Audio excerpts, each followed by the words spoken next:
je suis particulièrement heureuse d'introduire le docteur Céline Gallo de l'Institut de veille sanitaire qui va vous parler du dernier dispositif qui a été mis en place pour aider à la reconnaissance de cette maladie, qui est la déclaration obligatoire de maladie. C'est le premier cancer et le seul cancer aujourd'hui qui a une déclaration obligatoire de maladie. Donc, très heureuse de vous accueillir, Céline, pour que vous puissiez nous parler de l'intérêt et des enjeux de cette déclaration obligatoire de maladie pour cette maladie qui est quand même assez redoutable. Merci, Céline. Je vous remercie.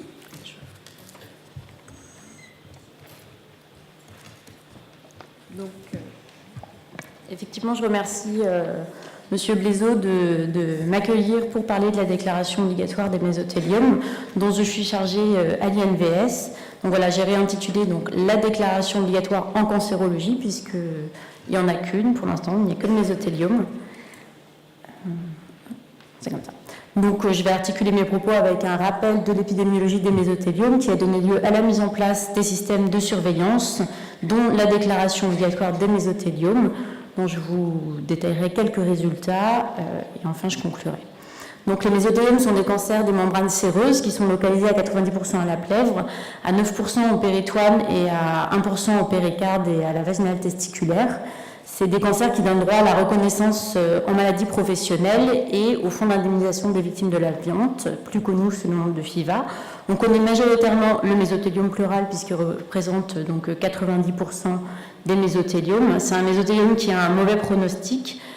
Au niveau de l'incidence, elle était extrêmement faible avant l'ère industrielle et elle a commencé à croître à partir des années 50 avec une évolution de 5 à 10% par an. Et à ce moment-là, on a vu qu'il y avait un délai de latence de 30 à 40 ans avec l'utilisation de l'amiante. Donc ce lien avec l'amiante qui avait été suspecté dès les années 40, il a fallu attendre de nombreuses études nationales et internationales pour aboutir à l'interdiction de la transformation et de l'utilisation de l'amiante en France en 1996. Des projections de la fin des années 90 montraient une augmentation de l'incidence du mésothélium pendant 2 à 3 décennies, donc après les années 90, et plus récemment, on a une estimation qui disait qu'il y avait environ 50 000 décès d'ici 2030. Donc sur ces constats de la fin des années 90, il a été jugé nécessaire d'améliorer la surveillance et la recherche sur le mésothélium pleural, et il s'est construit progressivement un réseau monothématique multidisciplinaire national et international sur les mésothéliums, qui est décrit dans l'article de Françoise qui est paru début d'année 2014. Donc ce réseau qui a pour but d'améliorer la surveillance épidémiologique, d'assurer une meilleure prise en charge et une prévention de la pathologie, de structurer l'offre de soins et d'améliorer les connaissances donc, du point de vue de la recherche. En fait, dans ce réseau, il y a 3 réseaux. Donc, un réseau épidémiologique qui comprend le Programme national de surveillance du mésothélium, ou PNSM, Mésonat et également la déclaration obligatoire. Un réseau dit plus de soins qui comprend le CNR Mésopat, donc Centre national de référence, Mésoclin et RENAP, et un réseau plus recherche qui comprend Mésobank. C'est des réseaux qui sont imbriqués et complémentaires. Je vais vous les détailler assez succinctement et on pourra compléter après avec Françoise qui connaît très très bien le sujet. Donc tout d'abord donc, le Programme national de surveillance du mésothélium pleural, donc le PNSM, qui a été mis en place dès 1998 à la demande des pouvoirs publics par l'Institut de veille sanitaire, qui surveille le mésothélium pleural dans 21 départements en France en 2014 et qui a pour objectif, donc de nombreux objectifs, donc d'estimer l'incidence nationale du mésothélium pleural, de contribuer à améliorer le diagnostic du mésothélium, d'estimer la part attribuable aux expositions professionnelles à l'amiante, ainsi que de contribuer à améliorer la recherche sur d'autres facteurs étiologiques, et enfin d'évaluer le processus de reconnaissance, donc avec les maladies professionnelles et le FIVA. Au niveau des méthodes, ils utilisent un enregistrement actif et exhaustif des cas de mésothélium pleuraux donc dans 21 départements en France, qui est représentatif de la population française. Et ils utilisent une procédure standardisée donc avec le CNR Mésopat de validation anatomopathologique des cas, de confirmation, mais également une confirmation clinique. et ils effectuent des enquêtes d'exposition des cas. Et à ce jour, il y a 4200 cas qui ont été inclus de mésothéliome pleuraux depuis la mise en place du dispositif. Il y a également le dispositif Mésonate qui a été créé en 2006 et qui est sous la responsabilité de Madame Galato. Donc c'est un registre multicentrique à vocation nationale pour le mésothéliome pleural qui est issu du PNSM et qui utilise donc les centres du PNSM pour faire de la recherche donc, épidémiologique, pour améliorer avec des études cas témoins et pour améliorer la connaissance sur les facteurs étiologiques, mais également méthodologique pour comparer les diverses méthodes d'évaluation des expositions et anatomopathologique en collaboration avec le CNR Mésopathe pour améliorer le diagnostic anatomopathologique. Donc, au niveau du CNR Mésopathe, c'est le Centre national de référence des cancers rares, de mésothéliome malin pleuraux et des tumeurs péritonéales rares. Ces objectifs sont la certification anatomopathologique standardisée du diagnostic afin d'optimiser la prise en charge clinique des patients et la prise en charge médico-sociale et d'optimiser le signalement des mésothéliomes.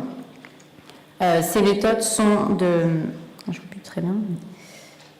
Une deuxième lecture des lames par des experts régionaux, ce qui constitue un réseau virtuel national systématique pour les tumeurs. Et il y a une structuration par le réseau Mésobanque virtuel national. Et il y a à ce jour 307 cas d'incidents de mésothéliome de la plèvre et 557 cas du péritoine de 1998 à 2012. Donc aujourd'hui, on doit en avoir encore un petit peu plus.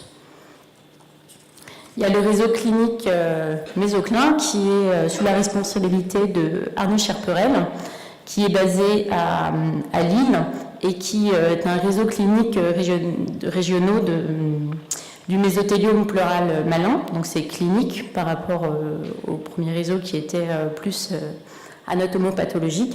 Il répond à un appel à projet de l'INCa de 2009 et il est constitué de 15 centres couvrant les... Je ne vois pas très bien. De 15 centres couvrant le territoire avec une coordination à Lille. Et il a pour objectif de permettre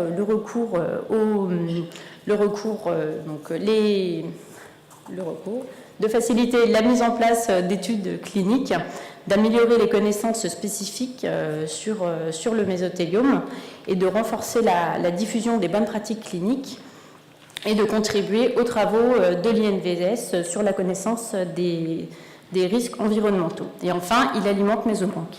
Il couvre à peu près 33% des cas diagnostiqués et discutés en RCP de recours ou enregistrés sur la base de données nationale. Et enfin, il y a le réseau RENAP, qui est le réseau des tumeurs rares du péritoine, qui est également issu d'un appel à projet de l'INCa de 2009, et qui a une équipe centralisée au niveau de Lyon et qui a pour objectif d'améliorer les recommandations de bonnes pratiques cliniques, de former les professionnels, de diffuser une information de qualité, d'organiser les RCP de recours pour améliorer le diagnostic et mieux prendre en charge le patient, de promouvoir la recherche et de coordonner la surveillance épidémiologique sur les cancers rares du péritoine. Ils ont, eux, 448 cas de mésothéliome péritonéaux depuis la mise en place.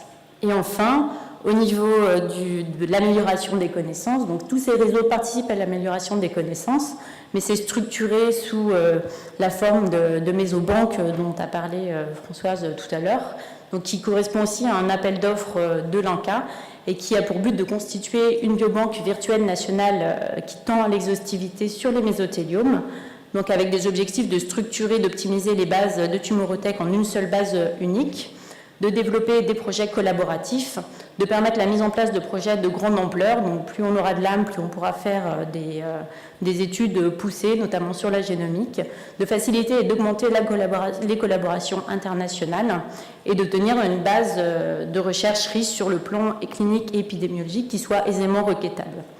Elle s'articule évidemment donc, avec toutes les autres structures que je vous ai déjà citées. Et pour l'instant, elle contient plus de 7000 blocs. Donc tous ces systèmes ont permis de mettre en évidence que le mésothéliome pleural représentait pour l'instant 0,3% de l'ensemble des cancers Il avait toujours un mauvais pronostic avec une survie d'environ 1 an, un âge moyen au diagnostic de 71 ans avec une prédominance chez les femmes, chez les hommes, à 72%, une incidence annuelle qui est d'environ 1000 cas avec un infléchissement ces 10 dernières années de l'incidence et de la mortalité chez les hommes, mais une persistance de l'augmentation des cas chez les femmes. Ici, sur le graphique, vous pouvez voir donc sur les dernières années, la courbe du bas c'est chez les femmes et la courbe du haut c'est les hommes. On a une augmentation de l'incidence chez les femmes qu'on n'explique pas forcément.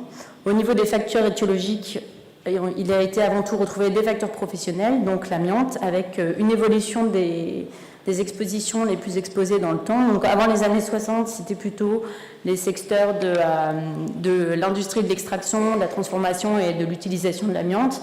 Mais depuis les années 80, c'est plus le bâtiment et le secteur de la maintenance.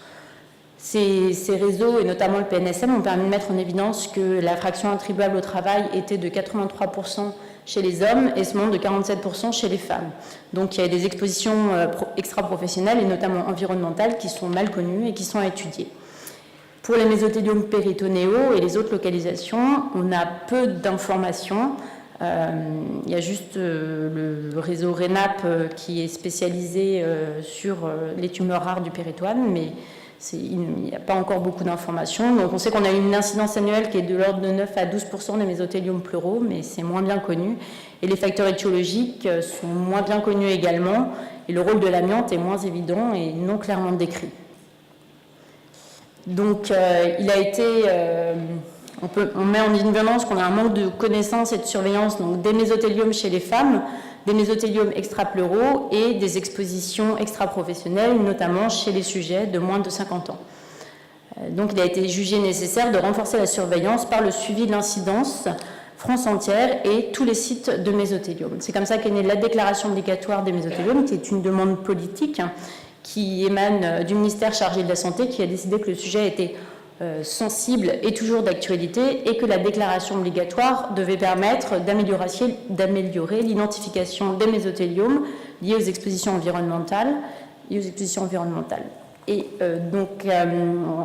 cette déclaration est en cohérence avec le plan santé environnement 2009-2013 qui visait à réduire les expositions dues à l'amiante et à gérer les expositions dues à l'amiante environnementale. Donc après une phase pilote de 6 mois, le mésothéliome est devenu la 31e maladie à déclaration obligatoire et le premier et le seul cancer à déclaration obligatoire. Donc c'est un dispositif qui est national, qui est piloté par le département santé-travail de l'Institut de veille sanitaire et qui est composé au niveau national d'un comité de pilotage avec diverses instances professionnelles et diverses institutions. Et au niveau régional, elle est composée d'équipes projets régionales avec les cellules de l'INVS en région, les CIR, les agences régionales de santé et les réseaux régionaux de cancérologie qui sont les pourvoyeurs de la communication auprès de nos déclarants dans les régions.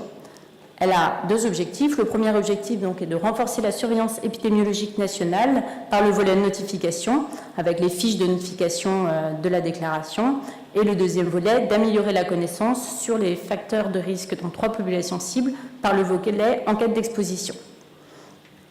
Donc, pour les méthodes du premier volet, c'est une déclaration qui s'adresse à tous les médecins sur tous les sites de mésothéliome, donc Plèves, Péritoine et tous les autres sites, pour tous les médecins français et donc tous les médecins français de métropole et des régions ultramarines.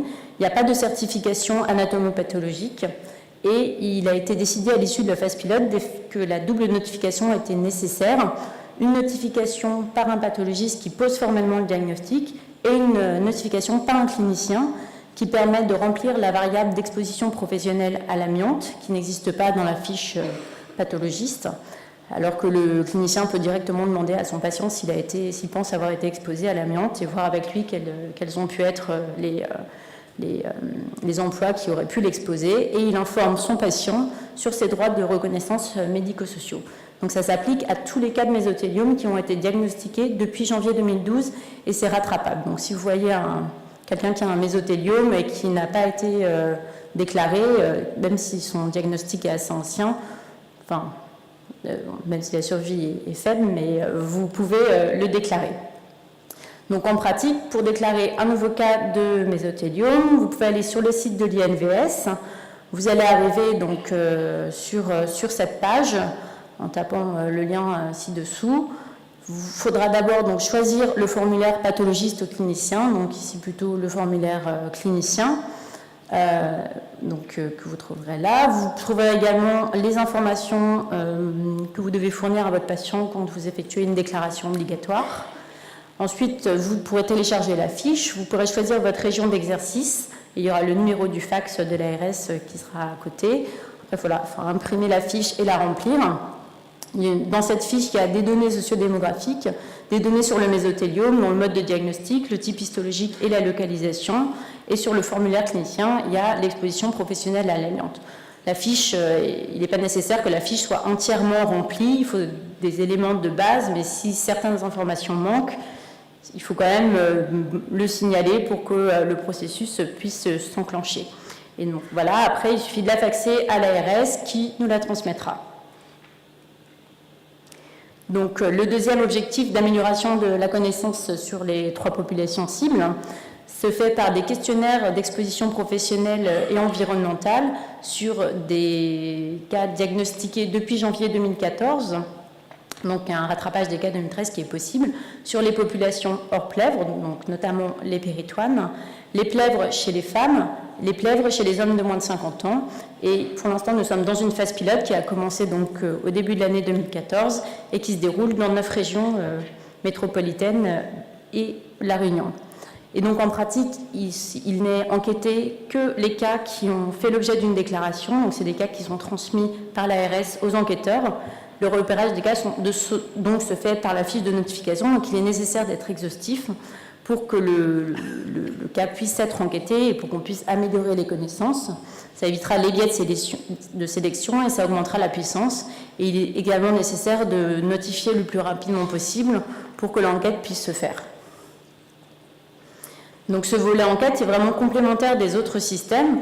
Au niveau des populations d'intérêt, on voit que le PNSM enquête dans 21 départements sur les plèvres donc chez les hommes et les femmes, la déclaration obligatoire donc sur toutes les localisations sur toute la France et les péritoines et les plèvres dans certaines situations, et Mésoblanc qui effectue également des enquêtes, pour l'instant dans 10 départements pour toutes les localisations. Mais toutes ces enquêtes sont complémentaires les unes des autres.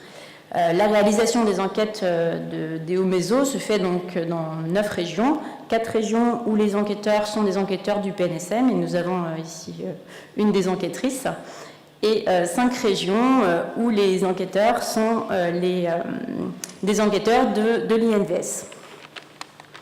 Le volet est également complémentaire du fait du questionnaire, puisque c'est un questionnaire qui est très similaire au questionnaire du PNSM, avec un historique professionnel et résidentiel, des questions spécifiques sur l'utilisation potentielle de l'amiante et d'autres fibres dans les activités domestiques, les emplois des conjoints et des parents et les antécédents médicaux du sujet. À cette occasion, l'enquêteur informe le patient de ses droits médico-sociaux et l'aide éventuellement à remplir les diverses démarches pour accéder à la reconnaissance en maladie professionnelle et au FIVA. Et l'expertise est faite, comme pour le PNSM, par une équipe à Bordeaux sur les expositions professionnelles et extra-professionnelles.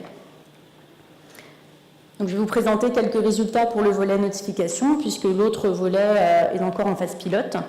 Donc, on n'a pas de résultats officiels à présenter. Donc, pour les résultats de 2012-2014, on avait, pour les cas notifiés entre le 1er janvier 2012 et le 30 juin 2014, donc France entière, 659 cas en 2012, 635 cas en 2013 et pour l'instant 273 cas en 2014. Les médecins déclarants étaient donc stables selon les années.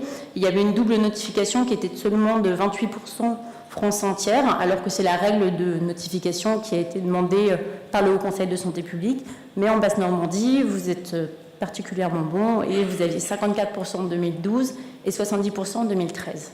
On avait 48% de pathologistes qui étaient déclarants uniques et ça montait à 76% avec la double notification. Et au niveau des cliniciens, on avait 23% de déclarants quand la déclaration était unique. On avait 68% de pneumologues, 15% de chirurgiens, seulement 8% d'oncologues et 7% d'autres spécialités, type médecine du travail et médecins généralistes. On avait une variabilité selon les régions, avec des régions où 95% des déclarations se font par des pathologistes et des régions où 85% des déclarations se font par des cliniciens. Au niveau du délai de notification, on voit que c'était un délai qui était plus long pour les localisations péritonéales, et avec une moyenne de 63 jours pour les plèvres et de 83 jours pour les péritoines, ce qui pose quelques problèmes puisque les péritoines font partie des populations enquêtes et qu'il est nécessaire de diminuer les délais afin de pouvoir enquêter les cas, sinon la personne va tellement mal qu'il est vraiment difficile après pour elle de répondre à l'enquête.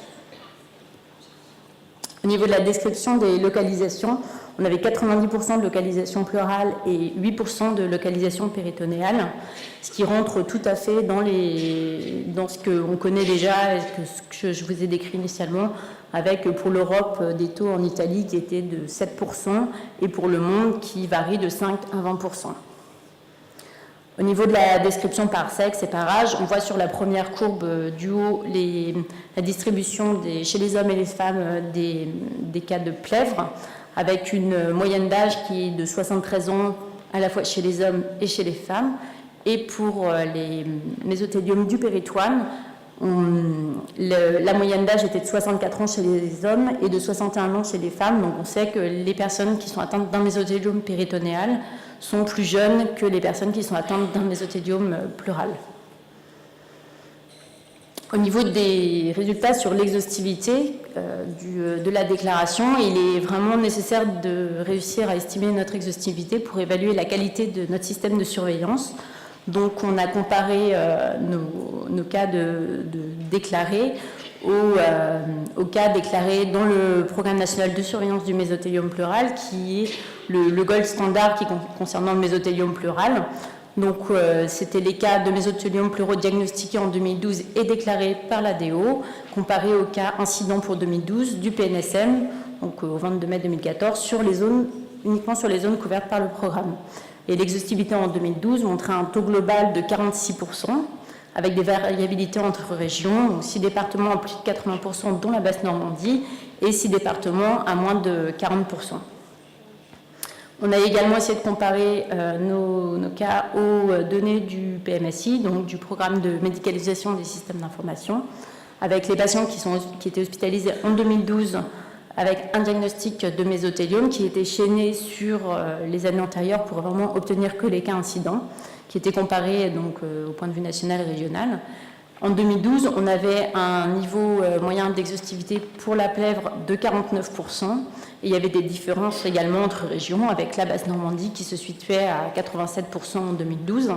Et pour le mésothéliome péritonéal, on est sur des effectifs beaucoup plus petits, mais on avait en moyenne, sur toute la France, 47%, avec également des différences régionales importantes et encore un bon chiffre pour la Basse-Normandie.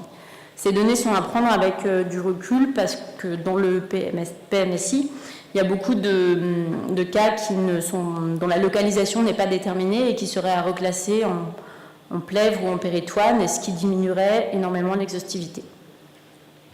Donc, pour conclure, sur les 2 premières années de notification, on est la 31e maladie à déclaration obligatoire et le seul cancer qui est reconnu en maladie professionnelle et qui a une possibilité de prétendre au FIVA. Les objectifs de l'ADO sont d'améliorer donc la surveillance par le volet notification et d'améliorer la reconnaissance des expositions par le volet enquête chez 3 populations cibles. Les délais de notification sont plus longs pour les mésothéliomes extrapleuraux et il faut vraiment travailler pour réussir à diminuer ces délais pour que vraiment les gens puissent bénéficier des enquêtes. La participation des cliniciens, notamment les oncologues, est essentielle. Ça permet de renseigner la notion d'exposition à l'amiante, d'informer son patient sur la déclaration et ses droits sociaux, et permet également d'augmenter l'exhaustivité, qui est relativement correcte pour une première année de notification, mais que l'on tend vraiment à améliorer et à diminuer les grandes disparités entre régions qu'on a vues, même si en Basse-Normandie, vous faites plutôt bien les choses, les efforts sont à poursuivre. Donc la déclaration est un système encore jeune qui s'intègre dans le plan cancer 2014-2019, et notamment l'action 12.4 qui tend à soutenir la surveillance épidémiologique et la recherche pour améliorer la connaissance des cancers professionnels. Elle s'articule étroitement avec le PNSM et est complémentaire des enquêtes, complémentaire sur sa partie enquête avec les autres systèmes. Donc on voit qu'il y a une collaboration fine et historique entre la surveillance et la recherche sur les mésotéliomes, avec une articulation du PNSM, de Mésonade, du CNR, Mésopathe, de RENAP et de Mésoclin. Et la déclaration en fait s'intègre dans ce dispositif. C'est un maillon du réseau qui a pour objectif d'améliorer la connaissance en santé publique au bénéfice du patient.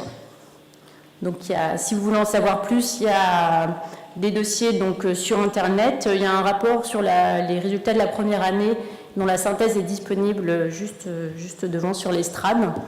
Il y a quelques articles qui sont également à venir. Voilà. Donc, je vous remercie tous les médecins déclarants pour leur travail quotidien, les membres des équipes projets régionales, dont les réseaux régionaux de cancérologie, pour la communication qu'ils effectuent auprès de nos déclarants, les sociétés de professionnels, les membres du comité de pilotage, et merci à tous pour votre attention.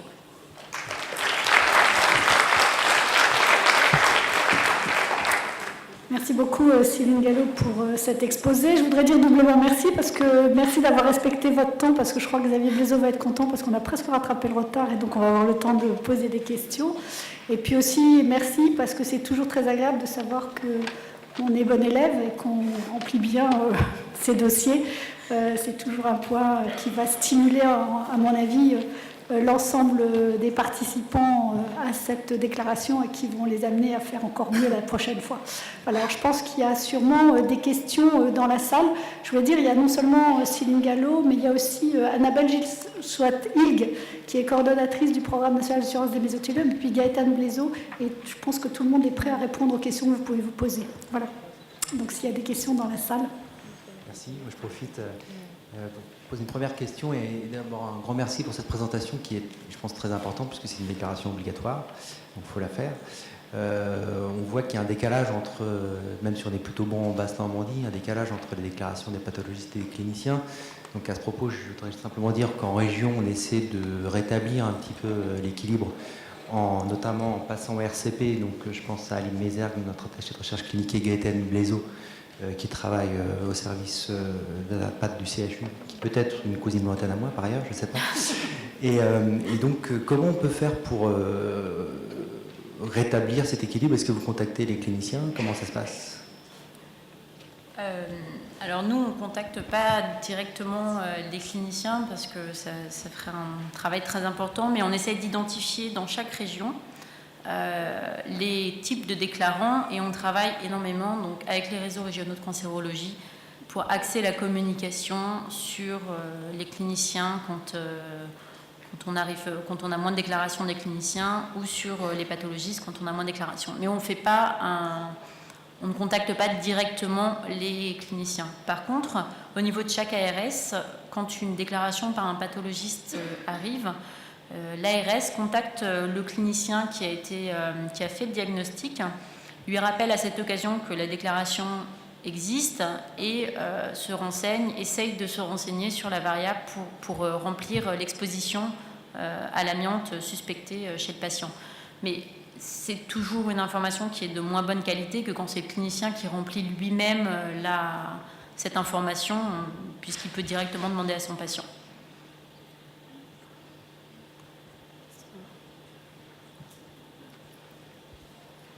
Bonjour, moi je suis oncologue au centre François Baclès. On a maintenant un nouveau logiciel informatique qui nous permet de marquer les expositions professionnelles. Moi je suis oncologue, je vois très très peu de mésothéliome, j'en vois quasiment pas d'ailleurs. J'ai jamais fait une déclaration de mésothéliome, mais quand j'interroge mes patients, je vois que c'est très difficile pour eux de savoir s'ils ont été exposés ou pas à l'amiante. Alors je me demande comment les pneumologues et les médecins qui remplissent vos déclarations sont capables de répondre à cette question.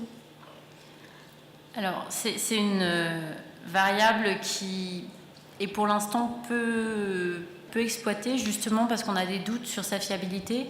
Mais en fait, c'est surtout par les enquêtes d'exposition qui sont menées donc, pour l'instant dans 9 régions pilotes, où là, il y a un détail très précis des emplois de tout le sujet, donc durant toute sa carrière, qui est soumis à une matrice emploi-exposition pour vérifier s'il y a ou non exposition professionnelle à l'amiante.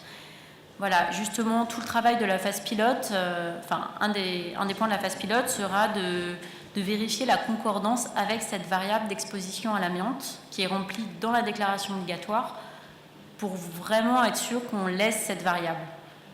Parce que pour l'instant, on a insuffisamment de cas pour juger de la pertinence et la fiabilité de cette variable. Mais effectivement, c'est dur pour un sujet de savoir s'il a été exposé. Mais on le fait par c'est certain, possible, voilà, c'est des possibilités. C'est pas un oui-non. Je peux peut-être juste rajouter quelque chose, c'est tout le rôle des enquêteurs, hein. Et Gaëtan Blaiseau pourrait vous en parler, c'est-à-dire que c'est un vrai questionnaire qui dure pendant 2 heures en face à face avec le patient, d'où l'importance de déclarer rapidement pour que les enquêtes puissent être faites rapidement et que l'enquêteur puisse aller. Vous savez que cette maladie est quand même redoutable, hein, puisque l'histoire naturelle, c'est qu'à partir du moment où le mésothéliome est déclaré, les malades meurent en gros dans l'année, hein. On améliore les choses avec les nouveaux traitements, mais d'où l'importance vraiment que toutes les équipes, enfin tout le personnel soignant comprennent l'intérêt non seulement de mettre en place ces enquêtes et puis la déclaration obligatoire de la maladie et puis ensuite pour la reconnaissance de cette pathologie au titre des maladies professionnelles. Donc puis détecter, en fait, il y a quand même 20% de mésothéliome qui surviennent sans qu'il y ait une exposition à l'amiante et c'est encore plus important pour les femmes. Donc si vous voulez, on a vraiment l'impression qu'il faut que c'est une maladie, il faut vraiment qu'on travaille tous ensemble pour améliorer la connaissance de cette pathologie. Donc c'est vrai que le questionnaire est un questionnaire qui est très très précis et très, très... Il a été mis en place au départ par le Programme national sur le mésothéliome. D'autres questions dans la salle? Je suis sûre que vous avez des questions.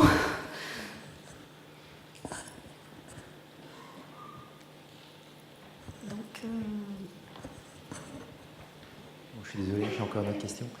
Est-ce que la déclaration obligatoire du mésothéliome est une des variables qui peut être inscrite dans des DCC? Et si oui, est-ce que ça a été fait? Et si oui, est-ce que ça a permis d'améliorer le taux de déclaration, notamment des cliniciens? Alors, ça n'a pas encore été fait, mais c'est en discussion dans quelques régions, vu que le DCC n'est pas du tout au même niveau dans toutes les régions. Alors, c'est déjà inscrit des fois de manière automatique dans les RCP, avec soit une présence de fiches, soit justement une alerte informatique pour que ce soit fait. On n'a pas regardé spécifiquement si la notification était meilleure dans les régions où il y avait cette alerte. Et effectivement, ce serait intéressant de voir si, quand c'est implémenté dans le DCC, ça s'améliore. Je ne sais pas si vous savez, mais il y a également toutes les déclarations obligatoires qui sont vouées à être informatisées donc, par le biais de la télédéclaration. Et là encore, pour le mésothéliome, ce sera qu'en 2017, mais il pourrait être intéressant de vraiment effectuer des liens directs entre le DCC et la télédéclaration pour vraiment améliorer le système. Ça ne remplace pas l'information du patient pour qu'il sache que sa maladie est à déclaration obligatoire et qu'il soit aussi informé de ses droits. Parce que souvent, quand c'est automatique, cette étape est un peu mise de côté. Est-ce qu'il y a d'autres questions dans la salle? Non, écoutez, je pense qu'on va passer au sujet suivant. Merci beaucoup, Céline.